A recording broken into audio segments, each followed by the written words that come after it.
Saudara yang dikasihi Tuhan, sebelum kita membaca dan merenungkan firman Tuhan, mari kita satu dalam doa. Kita berdoa.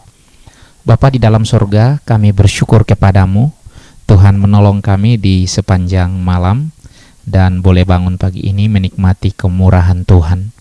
Sebelum kami membaca firman-Mu, kami mohon pertolongan Tuhan sehingga kami boleh mengerti, memahami dan mendalaminya, bahkan diberi kekuatan untuk melakukan sepanjang hidup kami. Dalam nama Tuhan Yesus kami berdoa. Amin.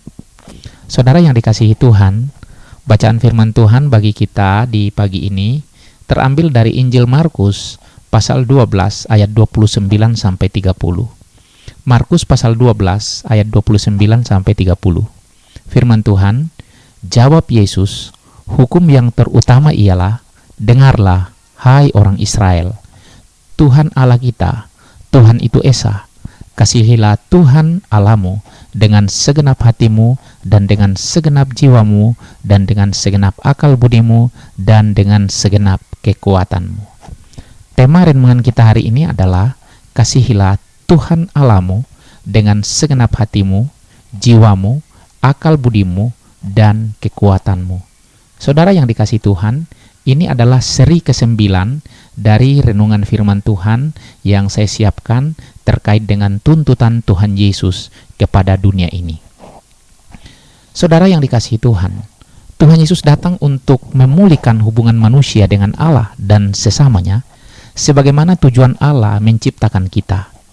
Hal paling penting yang akan dikatakannya berkenaan tentang pemulihan relasi dengan Allah ialah bahwa kita dimaksudkan untuk mengasihi Allah dengan segenap hati dan jiwa dan akal budi dan kekuatan kita.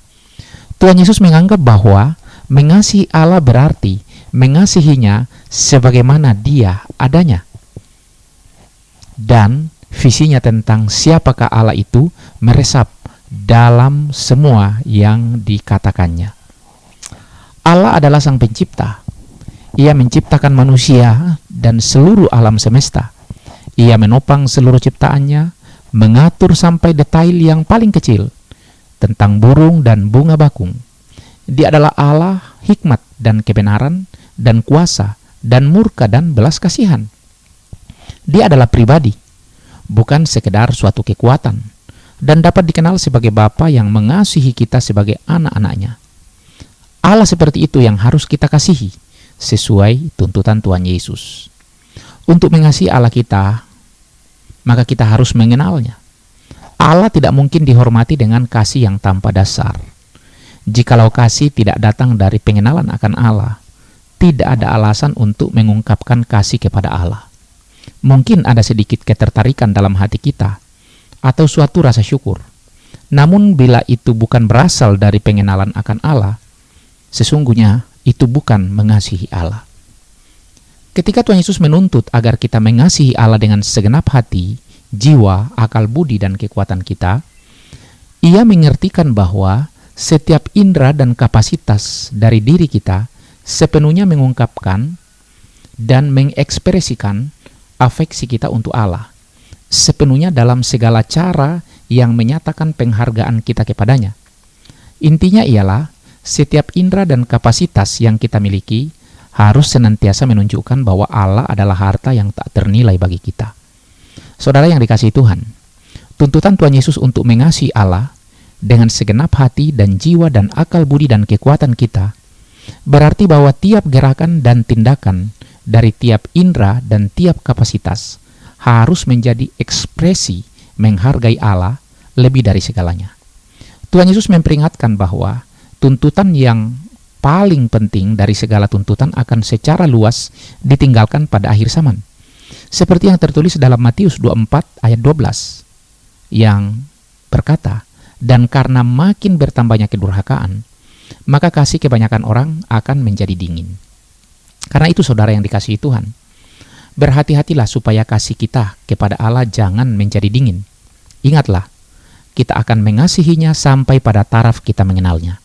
Oleh sebab itu, tetaplah memandang kepada Tuhan Yesus dan berdoa agar Ia menyatakan keindahan Allah. Saudara yang dikasihi Tuhan, kasihilah Tuhan Allahmu dengan segenap hatimu, dan dengan segenap jiwamu, dan dengan segenap akal budimu, dan dengan segenap kekuatanmu. Amin. Mari kita berdoa. Bapa di sorga, kami bersyukur firman-Mu boleh kami dengar di pagi ini. Tolonglah kami sehingga kami boleh melakukannya di sepanjang kehidupan kami.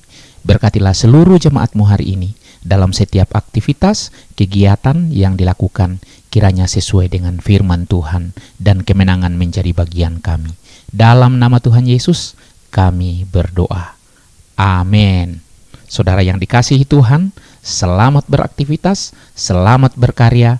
Tuhan memberkati kita sekalian.